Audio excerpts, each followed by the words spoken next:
금년에 교수들이 한 해를 보내면서 사자성어 한두 개를 뽑아냈습니다. 그 첫 번째가 묘서동처라고 하는 말입니다. 쌀을 먹겠다는 쥐, 그리고 그 쥐를 지키라고 하는 고양이를 한 대 두었더니 고양이와 쥐가 한 통속이 되어서 쌀을 다 먹어치웠다 하는 말입니다. 두 번째 단어가 인곤마핍이라는 사자성어입니다. 전쟁이 일어나 말에다가 쌀을 싣고 옷가지를 싣고 피난길에 올랐습니다. 며칠 아니면 한두 달 내에 전쟁이 끝날 줄 알았지요. 그러나 6개월이 지나고 1년이 지나고 2년이 지나가도 전쟁은 끝이 나지 않습니다.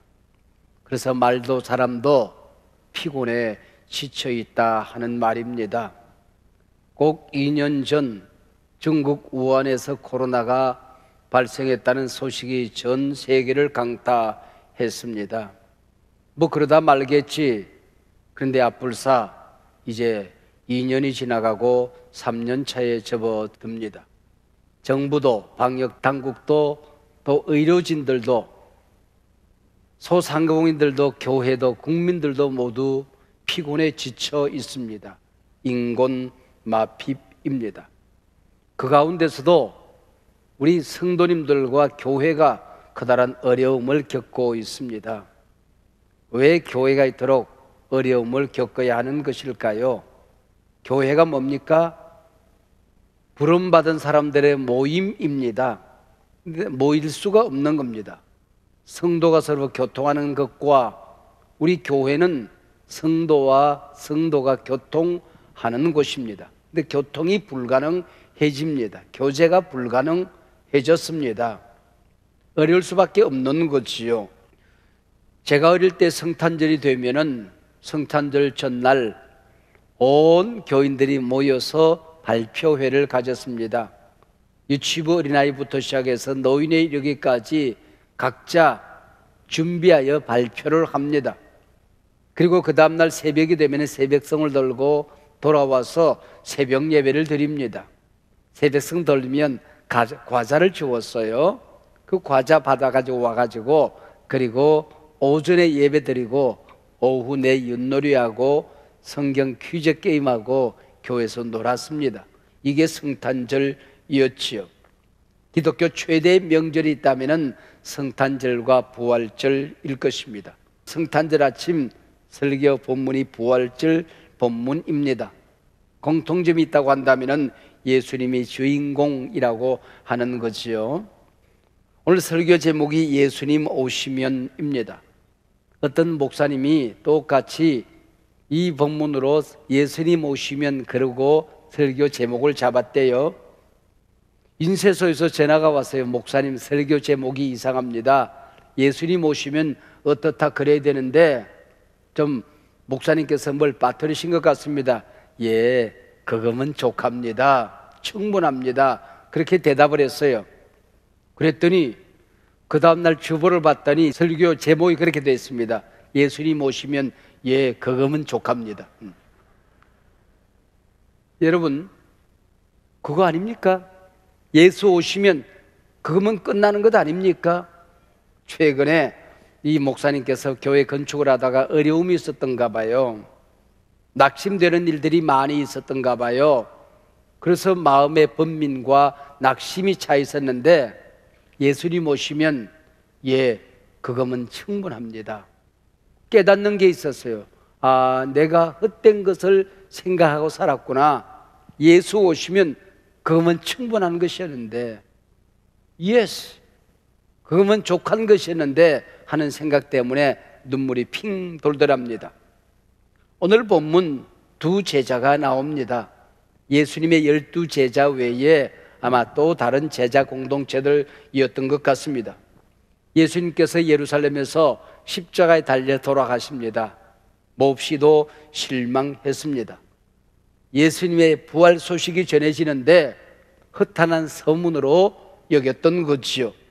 그래서 그 실망감을 이길 수가 없어서 예루살렘, 예수님이 십자가에 돌아가신 그곳 등지고 지금 엠마오로 내려가고 있었습니다. 예루살렘에서 엠마오까지는 12km, 오늘 본문에서는 25리쯤 되었다. 그런데 정확하게 한 30리쯤 되었던 것 같습니다. 근데 내려가는 발걸음을 본문화 17절에 뭐라고 표현하는 거 아니? 그들이 슬픈 빛을 띠었다 그랬습니다. 엠마오로 내려가는 얼굴빛이 슬픈 빛이었다, 그런 얘기죠. 엠마오로 내려가는 길에 어떤 낯선 길손이 함께 동행길에 오릅니다. 그래서 이 제자들이 슬픈 빛을 띠고 이런저런 얘기를 하니까 이 길손이 예수 그리스도에 대해서 설명을 합니다. 십자가가 무엇이었느냐, 그 십자가의 의미를 자세하게 설명합니다. 이분이 누굽니까? 예수님이죠. 누구에 관하여 설명합니까? 예수님에 관하여. 예수님이 예수님에 관하여 하나님의 말씀을 풀어주십니다. 그 다음에 제자들이 고백합니다. 아하, 그때 그 자리에서 우리 마음이 뜨겁지 않았느냐 고백하는 겁니다. 우리가 성탄절을 맞이하면서 오늘 하나님의 말씀을 들으면서 기도하면서 우리의 마음이 뜨거워진 이 사건, 대단히 중요한 사건입니다. 여러분, 지난 1년, 2년 살아오면서 하나님의 말씀을 듣다가 실망하고 낙심하고 슬픈 빛을 띠고 살았는데 가슴이 뜨거워지는 경험을 하셨습니까? 세상사에 어려움이 겹쳐져 있는데 주님 앞에 무릎 꿇어 기도하다가 가슴이 뜨거워지는 경험을 하셨습니까? 세상에 온갖 것들이 염려에 휩싸여져 있었는데 찬송하다가 가슴이 뜨거워지는 경험이 있었느냐는 말입니다. 이것 없으면 이 위기시대, 인곤마피배 시대 견딜 수가 없는 겁니다. 여러분, 오늘 이 성탄절 예배를 드리면서 이 말씀을 들으면서 여러분, 어쩌면 식어진 여러분의 가슴이 뜨거워지는 경험이 있으시기를 바랍니다. 불 받는 역사가 있으시기를 바랍니다. 하늘에서 불이 떨어지는 이 자리가 되기를 바랍니다. 날이 저물었습니다. 이 길손에게 두 제자가 들어가 저녁 식사나 합시다 그럽니다. 누가 호스트입니까? 두 제자입니다. 이 길손이 게스트예요, 손님이에요. 그런데 식사를 하는데 정작 호스트는 이 낯선 길손입니다. 이분이 떡을 가지사 축사하시고 떼어 나눠주십니다. 주인이 이분입니다. 근데 여기 30절에 등장하는 이 단어는 대단히 중요한 단어들입니다. 오병이어의 기적이 일어날 때에 똑같은 단어들이 등장합니다. 그리고 마태복음 26장 26절 예수님께서 성찬을 집례하실 때에 똑같은 네 가지 동사가 등장합니다. 떡을 가지사 축복하시고 떼어 주시니라. 이 사건이 무슨 사건이라는 겁니까? 십자가에 찢겨진 당신의 살을 제자들에게 지금 나누는 사건이라는 겁니다. 거룩한 성례전의 사건이 여기서 일어나게 되는 것입니다. 예수님을 먹었더니, 예수님이 오셨더니, 예수님과 함께 했더니 눈이 밝아졌다, 그렇게 되어 있어요. 여러분, 우리가 세상 살아가다가 세상에 문제만 보이는 건 눈이 감겨져서 그런 겁니다. 위기만 보이는 거, 눈이 열려지지 않아서 그런 것입니다. 이 시대 예수님, 희망, 내일, 하나님의 역사, 기적, 능력, 말씀, 눈이 열려져야 된다는 거예요. 눈이 열려지시기를 바랍니다. 제자들의 눈이 밝아졌다 그래요. 말씀을 들을 때는 마음이 뜨거워지더니 예수님과 함께 떡을 먹고 마셨더니 눈이 밝아졌다 그래. 눈이 밝아졌다. 마음이 뜨거워짐과 함께 오늘 여러분, 이 성탄절 이후에 이 코로나19 위기 시대에 하나님의 역사가, 하나님의 은혜가, 하나님의 능력이, 하나님의 동행이 여러분에게 보여지시길 바랍니다. 눈이 열려져야 된다는 거예요. 여러분, 눈이 밝아지는 이게 굉장히 중요합니다.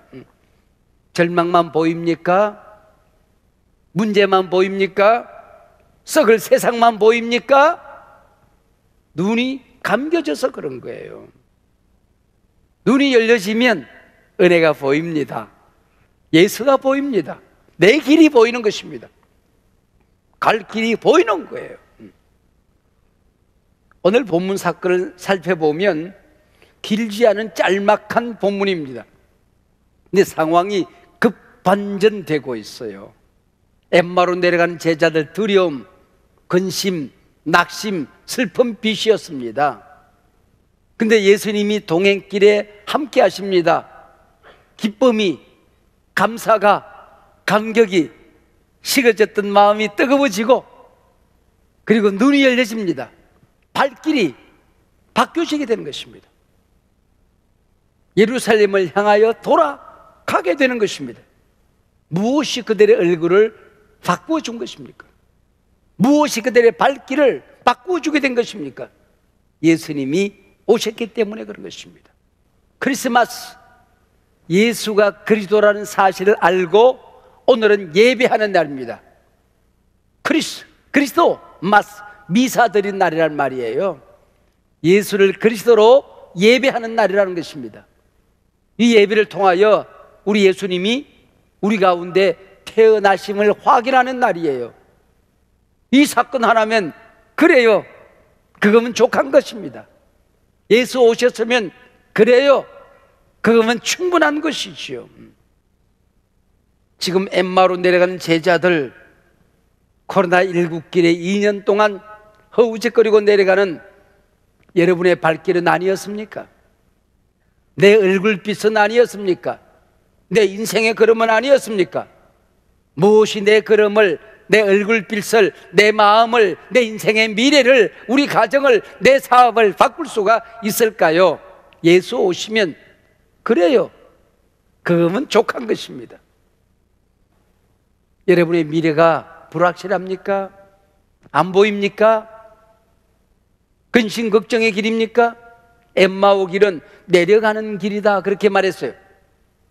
여기 내려간다는 얘기는 단순히 지리적인 것만을 의미하는 것은 아닙니다. 내 믿음이, 내 기도가, 내 신앙생활이 지금 내리막길에 들어섰다, 그 얘기죠. 코로나만 보이니까 내려가는 길이었습니다. 영적으로 내리막길, 심리적으로 내리막길, 여러분의 인생길의 내리막길, 그 내리막길에 들어서신 분 계십니까? 슬픔의 길이었습니다. 슬픈 빛을 띠고 가는 길이었습니다. 예수 없는 길. 오늘 교회도 또 MZ세대라고 불려지는 우리 젊은이들, 사업가들, 코로나19 예수 없이 내려가는 엠마오 길에 들어서 있지는 않은지요? 제가 관계하고 있는 이 데이터 연구소에서 조사해 보니까 코로나19 이전에 우리 국민이 한 4% 정도 우울증을 앓고 있었어요. 이 물질주의, 양극화 시대, 갈등 시대 한 4% 정도의 사람들이 우울증을 앓더라고요. 코로나 1년이 지나면서 조사했어요. 그랬더니 20%의 사람들이 우울증을 앓고 있었어요. 여러분, 이 코로나 우울증이라고 그러지 않습니까? 코로나 변이가 일어날 때마다 분노에 차 있는 사회는 희생양을 찾습니다. 예외 없이 그때마다 교회는 희생양이 되었어요. 그들은 신천지 아니요, 그들은 이단들 아니요, 그들은 이상한 단체, 이상한 교단들 아니요, 그 우리 생각이지. 세상에 보면 놈이지요. 그놈이 그놈이라고 보는 겁니다. 그래서 교회가 희생양이 되었던 것이죠. 특별히 우리 교회는 다음 세대 아기로 태어나신 이 성탄절 아침에 우리 교회 학교 그들을 위해서 다시 한번 마음을 담아야 합니다. 2020년 성탄절을 작년에 보내면서 젊은이들에게 물었어요. 성탄절날 뭘 할 생각입니까? 그랬더니 해외 간대. 어디 갈랍니까? 방콕 간대. 방에 곡쳐 박히겠다는. 금년에 조사했더니 좀 이렇게 안심이 좀 더 되는가 봐. 그래도 집에 곡쳐 박혀서 라면이나 먹고 가겠다. 이 애들이 40%예요. 40%. 그리고 MZ 세대들에게 물었어요. 그랬더니 우리는 불행한 세대다라고 대답한 사람이 70%였어요. 이때 뭘 믿고 살라 그랬더니 돈이 최고다는 사람이 92%였어요. 그들의 정신세계가 지금 내리막길에 들어서 있는 것입니다. 여러분, 이럴 때일수록 우리가 예수님 만나야 됩니다. 하나님의 말씀을 들어야 됩니다. 말씀 앞에 뜨거워져야 됩니다. 여러분, 썩을 세상만 보여서는 안 되는 것입니다. 눈이 열려져야 되는 것입니다. 하늘이 보여야 되는 것입니다. 오르막길이 보여야 되는 거예요. 희망이 보여야 되는 거예요. 어떻게 엠마오 길이 예루살렘 길로 바꿀 수가 있었을까요? 절망의 길, 슬픔의 길, 죽음의 길이 희망의 길, 기쁨의 길, 생명의 길로 바뀔 수가 있었을까요? 예수 오시면, 인간의 몸을 입고 예수 오시면, 부활하신 예수님이 다시 오시면, 성령으로 다시 임하시면 족한 것입니다. 우리 예수님은 언제나 찾아오시는 분이십니다. 기다리던 땅, 기다리던 백성 가운데 오셨습니다. 길 잃은 어린 양을 찾아 나서십니다. 병든 자를 찾아가십니다. 죄인의 집에 찾아가십니다. 낙심한 제자들에게 찾아오십니다. 오늘도 여러분의 엠마오 길, 여러분의 인생 걸음이 어딘지 몰라요. 하나님은 아시잖아요. 여러분이 아시잖아요. 그 길에 우리 주님이 찾아오실 것입니다. 여러분의 형편의 길에 찾아오실 것입니다. 괴테는 그런 말을 했습니다. 인생은 예수 만나기 전까지 그가 누구든 그 길은 죽음을 향해 가는 나그네의 길이다. 모든 사람들이 지금 절망을 예견하고 있습니다. 신학자들하고 세미나를 하는데 한 신학자가 그런 발표를 하더라고요. 아직도 우리 시대의 과학 물질 문명, 코로나19로 교회가 분수가 되어 있는 이 세상에 교회가 필요한가? 그렇다. 그러나 그 유효기간은 그렇게 길게 남지 않았다. 달라지지 않으면 우리의 생각이, 우리의 마음이, 우리의 눈이 달라지지 않으면 어쩌면 세상이 교회를 더 이상 필요로 하지 않을 수도 있겠다는 대답을 했습니다. 여러분, 예수 오시면은 BC와 AD가 나누어지잖아요. Before Christ, Anno Domini. 근데 요즘은 예수가 안 보이고 코로나가 보여요. 그래서 코로나 이전, Before Corona, After Disease, 코로나 이후. 우리 손주랑 유튜브를 보다 보니까 내 유튜브에 옛날로 돌아갈 수 있을까 하는 그 귀절이 나오더라고요. 그랬더니 할아버지, 우리 코로나 이전으로 돌아갈 수 있어? 언제 마스크 벗어? 가슴이 아리더라. 가슴이 아리더라. 유치원 아이가 그렇게 말해요. 그렇게 말해요. 엠마오 가는 길은 해지는 서쪽으로 가는 길입니다. 그러나 우리가 발길을 돌이키면 예루살렘 길 동쪽으로 가는 길입니다. 희망의 길입니다. 엠마오 길 내려가는 길입니다. 예루살렘 길 올라가는 길입니다. 엠마오 길 십자가를 등지고 가는 절망의 길입니다.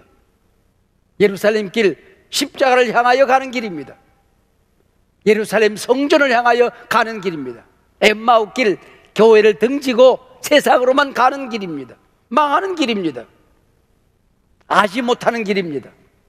모든 것이 불확실하기만 하는 것입니다. 유대인 학살 수용소 아우슈비츠 감옥에서 너무나도 유대인들이 비참하게 죽어가니까 한 유대인이 아우슈비츠 감옥에 그렇게 혈세로 씁니다. 하나님, 당신은 지금 어디에 계십니까? 하나님, 당신은 지금 어디에 계십니까? 그 밑에 그 다음날 한 다른 유대인이 God is here, 하나님 지금 여기 계신다고 써놓았습니다. 이 지옥 같은 아우슈비츠에서 살아남은 마그다 헤르츠버그라는 여사가 있습니다. 그가 서바이벌, 생존이라고 하는 책을 썼습니다. 그는 서문에 그렇게 말합니다. 시체 더미 속에서 살아남을 수 있는 유일한 이유는 하나님이 나와 함께 계심을 믿었다. 나는 비록 태양이 보이지 않았지만은 감옥 저 건너편에 오늘도 태양이 떠오르는 것을 믿었다. 이 비참한 지옥 속에서 하나님이 느껴지지 않지만은 이 감옥 저 너머에 분명히 우리를 사랑하시는 하나님이 우리와 함께함을 나는 믿었다. 그 희망 때문에 나는 살아남을 수 있었다라고 대답을 합니다. 지금 서구 사회 기독교 국가에서 God is nowhere, 하나님은 어디에도 안 계신다고 책들을 쓰고 있습니다. 근데 한 젊은 대학생이 God is nowhere라는 글에 이 W를 띄워서 앞으로 붙여놓았습니다. 단어 하나도 바꾸지 않았습니다. 띄워 쓰기를 달리했습니다. God is nowhere. W를 앞으로 붙이니까 God is now here. 할렐루야. 하나님 지금 당신이 힘들어하는 그 자리, 절망하는 그 자리, 낙심의 길 그 자리, 길이 보이지 않는 그 자리, 불확실한 그 자리, God is now here. 하나님 지금 여기 계십니다. 숨 한 번만 쉬고 말씀 붙들면, 숨 한 번만 쉬고 예수 안으로 돌아가면 God is now here. 독일 사회 심리학자 에릭 프롬은 인간을 가리켜 호모 에스페란스, 희망하는 존재라고 말했습니다. 언제나 희망이 가능한 존재라고 하는 것이죠. 사랑하는 여러분, 지금 여러분의 발걸음이 내려가는 발걸음이라면 올라가십시다. 마음이 식어서 절망과 낙심이 여러분의 심장을 지배하고 있습니까? 오늘 말씀 앞에 돌아와 뜨거워지는 경험을 하시기를 바랍니다. 눈이 열려지시기를 바랍니다. 제가 지나왔던 걸음을 보니까 언제나 위기가 있었어요. 태어날 때부터 지금 이 순간까지 항상 문제가 있었어요. 항상 어려움이 있었어요. 절망의 상황이 언제나 있었어요. 그러나 내 마음은, 내 신앙은 나는 항상 희망적이었거든. 나는 한 번도 절망을 붙들지 않았거든. 항상 희망을 붙들었거든. 나는 오늘의 위기를 붙들어 본 적이 없거든. 그때마다 말씀을 붙들고 기도를 붙들고 예수를 붙들었거든. 그때마다 정말 아슬아슬할 때마다 저는 극한 상황을 가정합니다. 이게 잘못되면 어떡하지? 그럼 맨손이지 뭐. 더 절망적인 상황이 뭘까? 죽겠지 뭐. 그러면 어떻게 되지? 천국 가는 거지 뭐. 맨손으로 왔다가 알몸으로 왔다가 알몸으로 가는 게 본전인데, 가장 극한적인 상황이 본전이더라고. 겁날 게 없더라고. 녹슬지 않은 깡통 하나 들면 밥은 얻어먹을 수 있겠더라고. 극한 상황에서. 그러니까 겁날 게 없는 거야. 여러분, 예수 안에 있으면은 겁나지 않습니다. 무섭지 않습니다. 공포는 내 것이 아닙니다. 절망은 내 것이 아닙니다. 내려가는 그 길은 내 길이 아닙니다. 식어져 있는 싸늘한 이 심장은 내 것이 아닙니다. 오늘 주님 오신 날 눈이 열려지고 가슴은 뜨거워지고 발길은 주님을 향하여 달려가고 모든 인생이 새로워지고 희망으로 가득 찬 귀한 성탄 아침이 되기를 축복합니다.